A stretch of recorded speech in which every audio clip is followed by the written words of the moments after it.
नमस्कार, हेल्थ की बात देख रहे हैं आप और मैं हूं आपके साथ शीतल शर्मा। इन दिनों लगातार बिगड़ती लाइफस्टाइल की वजह से लोग कई तरह की समस्याओं का शिकार होते जा रहे हैं। एंग्जाइटी इन्हीं समस्याओं में से एक है जिससे आजकल कई लोग परेशान हैं। एंग्जाइटी यानी चिंता हमारे जीवन का एक सामान्य हिस्सा है। बहुत से लोग स्वास्थ्य, धन या पारिवारिक समस्याओं को लेकर चिंता करते हैं। यह आने वाले समय के बारे में भी भय या आशंका की भावना हो सकती है। उदाहरण के लिए नौकरी के लिए इंटरव्यू में जाने या स्कूल के पहले दिन भाषण देने से कुछ लोगों को डर और घबराहट हो सकती है, क्योंकि यह शरीर की तनाव के प्रति स्वाभाविक प्रतिक्रिया है। इसी पर आज बातचीत करेंगे, लेकिन उससे पहले एक नजर ग्राफिक्स पे, और ग्राफिक्स के माध्यम से आपको बताने की कोशिश करेंगे कि एंग्जाइटी है क्या, ये कैसे होता है। एंग्जाइटी एक मानसिक रोग है। आपको बता दें, ये मानसिकता से संबंधित एक रोग है। एंग्जाइटी यानी थकान या फिर तनाव, डर, इस तरह की चीजें। हर समय किसी चीज का डर बना रहना, भय बना रहना, अपने अंदर जो है वो डर का माहौल रहता है, इसे एंग्जाइटी का नाम दिया जाता है। इसके साथ साथ आपको ये भी बता दें, व्यक्ति को हर समय चिंता और घबराहट महसूस होती है, ये भी किसका एक हिस्सा है। यानी आप अगर घबराहट महसूस करते हैं तो समझो आप एंग्जाइटी फील कर रहे हैं। दिल की धड़कन तेज हो जाती है और सांस फूलने लगती है। ये सभी चीजें एंग्जाइटी का हिस्सा है। आगे बढ़ते हैं। एंग्जाइटी क्या है? सही समय पर इलाज नहीं किया जाए तो एंग्जाइटी घातक हो सकती है। अगर इसका इलाज सही समय पर नहीं किया जाए तो बहुत ज्यादा घातक हो सकता है आने वाले समय के लिए। एंग्जाइटी के क्या कारण है? ज्यादा चिंता करने लगना, तनावपूर्ण घटनाएं, मेडिकल फैमिली हिस्ट्री, स्वास्थ्य से जुड़े मामले, नशे का इस्तेमाल, घटनाएं जो तनाव में रखती हैं, यानी तनाविक घटनाएं, वो भी इसका एक कारण हो सकती है। ये कुछ मुख्य कारण आपको हम बता रहे हैं। इसके साथ साथ एक नज़र हम लक्षण पे भी डालते हैं। बेवजह की चिंता करना, ये लक्षण हो सकता है। यानी अगर आप एंग्जाइटी है तो इस तरह के लक्षण आपके अंदर देखने को मिल सकते हैं। दिल की धड़कन का बढ़ जाना या सांस फूल जाना, ये भी एक लक्षण है। इसके साथ साथ आपको ये भी बता दें, लोगों से बातचीत करने से डरना, यानी कुल मिलाकर आपके अंदर डर का माहौल रहेगा, भय का माहौल रहेगा। आप हर समय तनाव में रहेंगे, डर में रहेंगे, और आपकी दिल की धड़कनें भी तेज जो है वो रहेंगी, महसूस करेंगे। चलिए अब आगे बढ़ते हैं। हमारे साथ हमारे मेहमान जुड़ गए हैं और आज की ये खास चर्चा शुरू करते हैं कि एंग्जाइटी है क्या, इसका क्या मुख्य कारण रहता है, और आमतौर पर लोगों के साथ ये हमेशा बना क्यों रहता है, इसकी मुख्य वजह क्या है। तो हमारे साथ आज कुछ मेहमान जुड़े हुए हैं, आपको बताना चाहेंगे। डॉक्टर सुधीर तंवर जी हैं, हेल्थ एक्सपर्ट, हमारे साथ बने हुए हैं, और दूसरे मेहमान हैं डॉक्टर अरुण जांगड़ा जी हैं, ये भी हमारे साथ बने हुए हैं। दोनों मेहमान हमारे टीवी स्क्रीन पर आ गए हैं और दोनों से अब शुरुआत भी करेंगे। पहले तो आप दोनों का बहुत बहुत स्वागत करना चाहूंगा इस खास कार्यक्रम में। धन्यवाद जी। डॉक्टर अरुण जी, आपसे शुरुआत करना चाहूंगा। सबसे पहले तो यही जानना चाहेंगे कि एंग्जाइटी है क्या।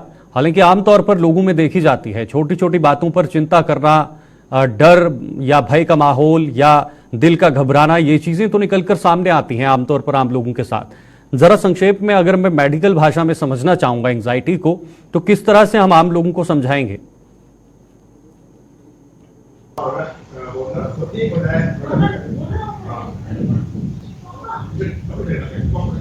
जी अरुण जी, आप आवाज सुन पा रहे हैं? डॉक्टर अरुण जी, चलिए लगता है डॉक्टर अरुण जी तक हमारी आवाज नहीं पहुंच पा रही है। दोबारा से उनके पास जाने की कोशिश करेंगे। फिलहाल डॉक्टर सुधीर जी भी हमारे साथ बने हुए हैं। डॉक्टर सुधीर जी, आप मेरी आवाज सुन पा रहे हैं? जी नमस्कार शीतल जी, मैं आपकी आवाज सुन पा रहा हूँ। नमस्कार सभी दर्शकों को। जी डॉक्टर सुधीर जी, आपसे भी वही सवाल रहेगा कि एंग्जाइटी है क्या, और मेडिकल भाषा में इसको देखा जाए तो किस तरह से इसको हम संक्षेप में जो है वो एक्सप्लेन कर सकते हैं, क्योंकि छोटी छोटी बातों पे डर रहना, भय का माहौल, ये घबराहट रहना, दिल की घबराहट रहना, तो कैसे हम इसको जो है वो एक्सप्लेन कर सकते हैं, लोगों को साधारण भाषा में समझा सकते हैं? जी बिल्कुल शीतल शर्मा जी, धन्यवाद मुझे बुलाने के लिए। और जैसा कि आपने अभी ग्राफिक्स के माध्यम से समझाया, एंग्जाइटी क्या है, हमेशा डर बना रहना या एक एक्सेसिव वरी, जो चिंता एक लिमिट के बियॉन्ड चली जाती है। अगर इसको आम भाषा में हम आम आदमी को समझाएं कि एंग्जाइटी क्या है, तो एक एंग्जाइटी एक नेचुरल रिस्पॉन्स है जो कि किसी स्ट्रेसफुल इवेंट या किसी ऐसे स्टिमुलस वाली सिचुएशन, कोई ऐसी परिस्थिति जैसे आम रोजमर्रा में हम समझें, एक परीक्षा से पहले एक छात्र का एंग्शियस होना या एंग्जाइटी होना सामान्य है। अगर मेरे नतीजे आज परीक्षा के मैं एक्सपेक्ट कर रहा हूं आने हैं, तो एंग्जाइटी होना है। किसी बड़े मैच से पहले, जैसे आज क्रिकेट का फाइनल है, तो प्लेयर्स में, फैंस में एंग्जाइटी होना ही सामान्य है। जब यही एंग्जाइटी आपकी रोजमर्रा की जिंदगी में इतनी ज्यादा अत्यधिक बढ़ जाए कि वो आपकी फंक्शनिंग को, सोशो ऑक्यूपेशनल फंक्शनिंग, यानी कि आपके काम को, आपके स्लीप को, आपके खाने को हैम्पर करने लगे, इसको प्रभावित करने लगे, फिर हम इसको एंग्जाइटी एक डिसऑर्डर मानते हैं, एक मानसिक समस्या मानते हैं। ये संभव तो नहीं है कि एंग्जाइटी को हम अपने जीवन से पूरी तरह से हटा दें, बट हाँ, ये जरूर संभव है कि एंग्जाइटी को हम एंग्जाइटी ही रहने दें और डिसऑर्डर ना बनने दें। तो जो एक्सेसिव वरीज हैं या जो चिंता है किसी परिस्थिति के नतीजन या किसी स्टिमुलस या किसी स्ट्रेस या किसी ऐसे अनइवेंटफुल इवेंट को लेकर के, वो लाजमी है, लेकिन उसको अत्यधिक समय तक अगर वो हमारी रोजमर्रा की जीवन को, हमारे लाइफस्टाइल को, हमारे खाने पीने की आदतों को, नींद को, या मेरे ऑफिस के टाइम को, या और किसी मेरी सोशल डोमेन में, पर्सनल डोमेन में या प्रोफेशनल डोमेन में बैरियर या हिंड्रेंस या कुछ अत्यधिक उसको इम्पैक्ट करने लगे, फिर मुझे यकीनन तौर पर किसी एक्सपर्ट की या विशेषज्ञ की सलाह लेना जरूरी है। तो ये एंग्जाइटी का एक बहुत ब्रीफ डिस्क्रिप्शन हम मान सकते हैं। जी ठीक है। डॉक्टर अरुण जी भी मेरे साथ बने हुए हैं, मुझे लगता है उन तक आवाज जा रही होगी। डॉक्टर अरुण जी, आप मुझे सुन पा रहे हैं?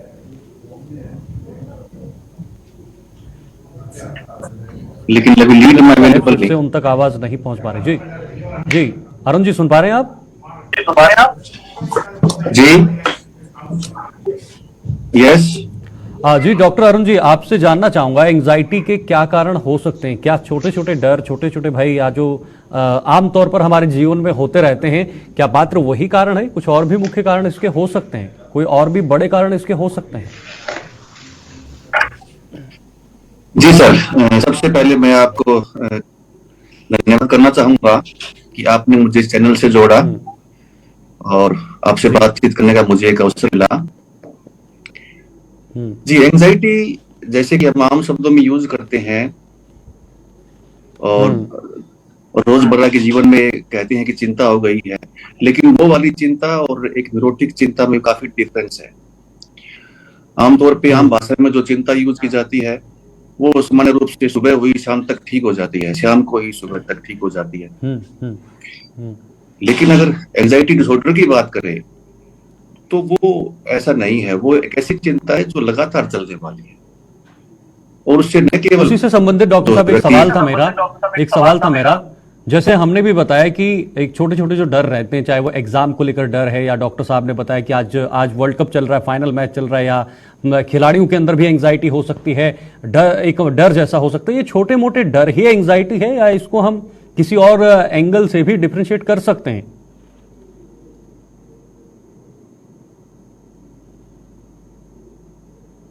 इंप्रूव द परफॉर्मेंस को बढ़ाती है छोटी एंजाइटी। लेकिन अगर एंजाइटी लगातार रहे और काफी दिनों तक रहे तो परफॉर्मेंस को घटाती है।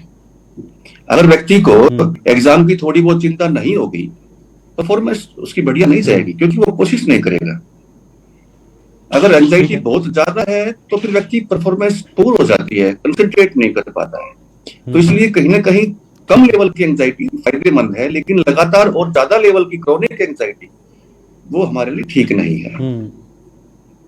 जी, तो सामान्य रूप से हम कह सकते हैं कि एंजाइटी सामान्य रूप से होना कोई बहुत बड़ी बात नहीं है। हो गई, ठीक हो गई, कोई बड़ी बात नहीं है। लेकिन लगातार रहे 2 हफ्ते, 4 हफ्ते, महीना और कंट्रोल ना कर पाए तो इसके लिए ट्रीटमेंट की जरूरत है।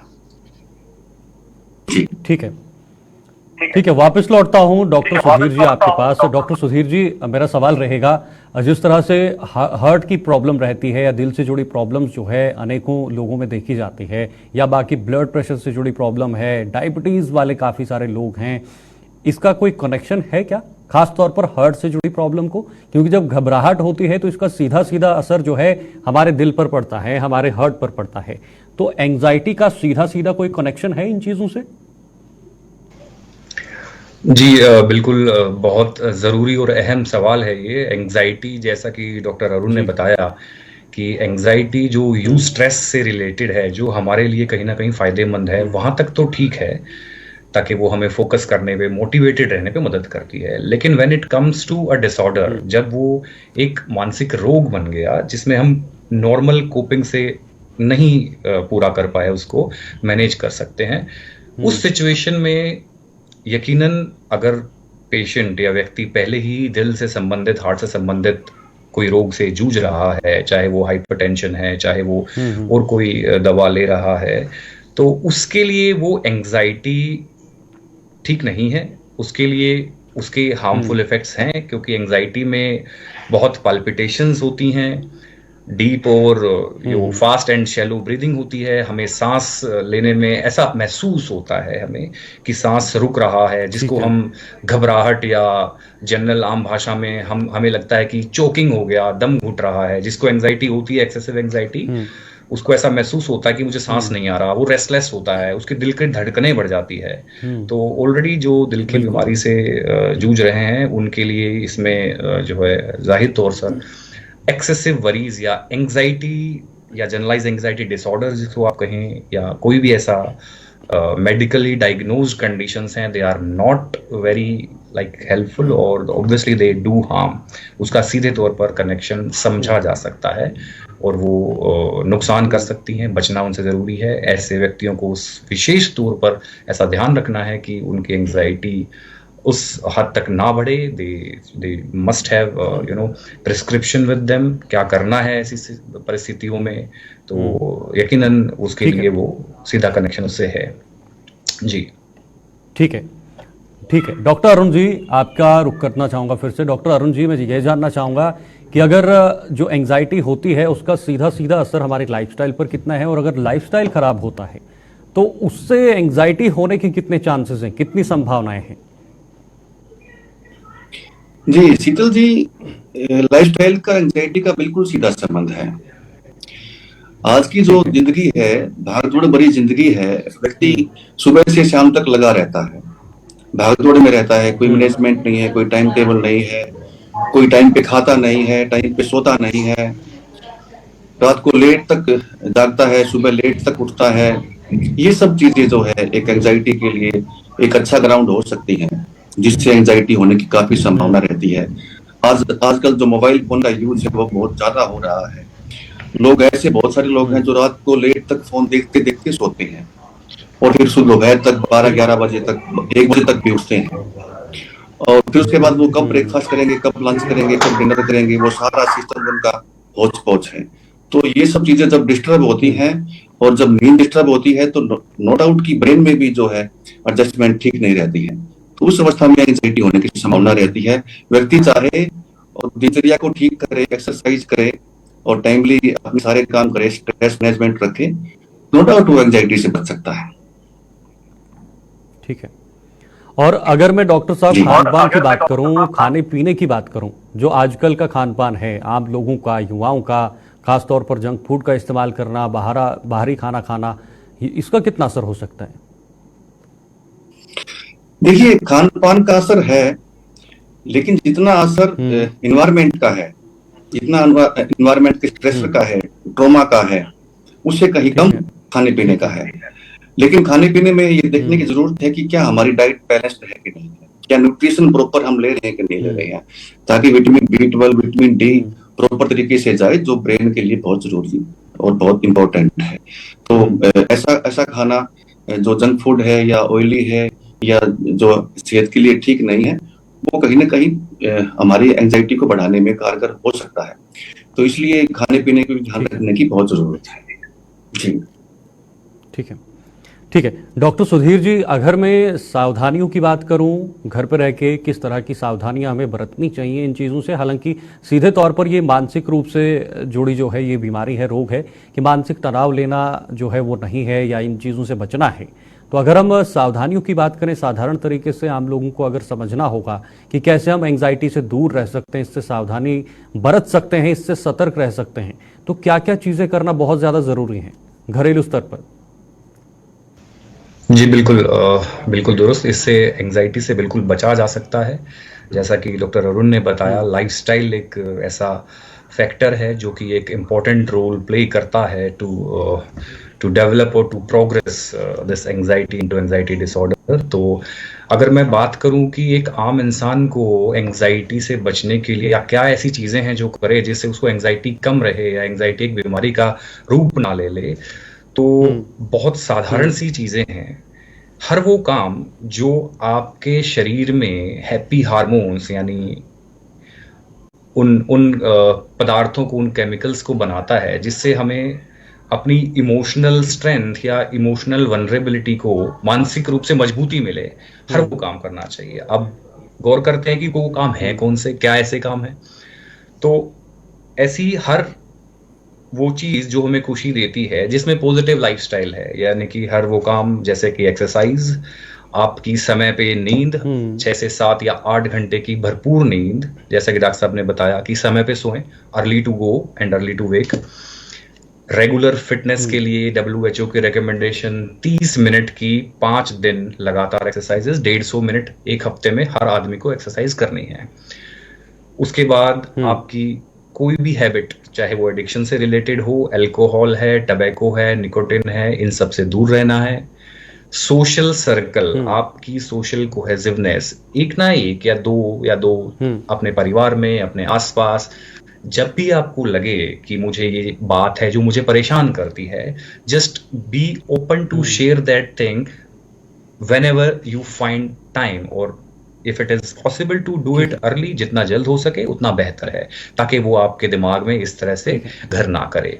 तो सोशल कनेक्शन, आपकी सोशल कोहेसिवनेस, मेल मिलाप, आपके परिवार को समय दें, रेगुलर एक्सरसाइजेज करें, आपका आहार, पौष्टिक आहार लें, जंक फूड और जितनी वो चीजें हैं जो हमारे लिए हेल्दी नहीं है उनसे बचें, भरपूर नींद लें, अपने काम को मैनेज करें, यानी कि मैनेजमेंट, स्ट्रेस मैनेजमेंट, छोटे छोटे लक्ष्य रखें, एक्सपेक्टेशंस उतनी ना करें, अपनी रियलिस्टिक ग्राउंड पे एक्सपेक्टेशन रखें। तो ये छोटी छोटी सी चीजें हैं जिनसे हम बेहतर मैनेज कर सकते हैं, खत्म नहीं कर सकते, but we can deal effectively with anxiety. जी ठीक है। डॉक्टर अरुण जी, सिम्टम्स की बात करें तो फिजिकल सिम्टम्स इसके या मेंटल सिम्टम्स या इस तरह के सिम्टम्स की बात करें, लक्षण की बात करें, तो क्या क्या हो सकते हैं? कैसे आम लोगों को पता लगेगा कि एंजाइटी हो रही है? देखिए सर, एंजाइटी में अगर हम फिजिकल सिम्टम की बात करें तो उसमें हार्ट पल्पिटेशन, नोजिया फीलिंग, पसीने आ जाना और मुंह का सूख जाना, ड्राई माउथ, और मसल्स की टेंशन हो जाना, ये सब फिजिकल सिम्टम हो सकते हैं। और मेंटल सिम्टम की बात करें, साइकोलॉजिकल सिम्टम की बात करें तो उसमें बेहद घबराहट हो जाना, नाइटमेयर्स या लगातार विचारों का दिमाग में चलते रहना, इस प्रकार के कुछ साइकोलॉजिकल सिम्टम्स हो सकते हैं। बिहेवियरल सिम्टम की बात करें, व्यवहारिक सिम्टम की बात करें तो व्यक्ति को रेस्टलेसनेस की, व्यक्ति रेस्ट नहीं कर पाता है, बड़ा ही अजीब सा अपने में लगा रहता है। कि दूसरा जो है ट्रबल स्लीपिंग हो सकती है, कि उसको नींद अच्छी ना आए, ओवर परफॉर्मेंस हो सकती है, ओवर कंसंट्रेशन हो सकती है, ये सब चीजें बिहेवियरल। तो इस प्रकार से फिजिकल, मेंटल और बिहेवियरल अलग अलग प्रकार के सिम्टम्स जो है इसमें देखने को मिल सकते हैं।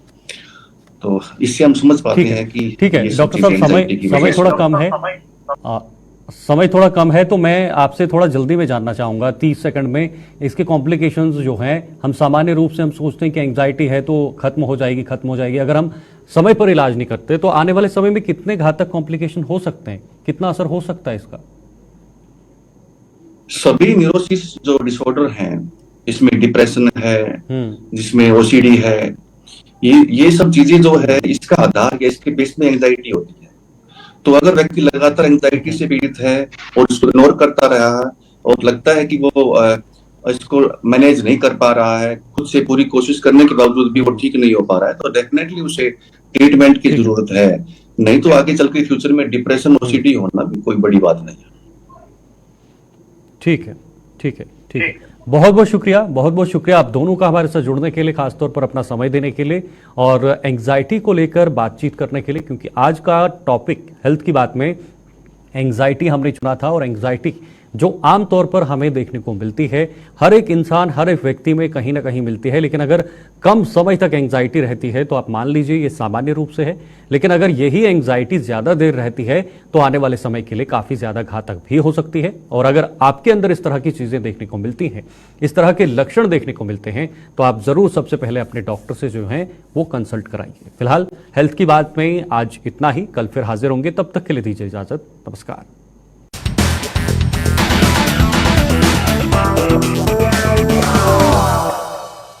सिर्फ चार दीवारों का मतलब घर नहीं होता।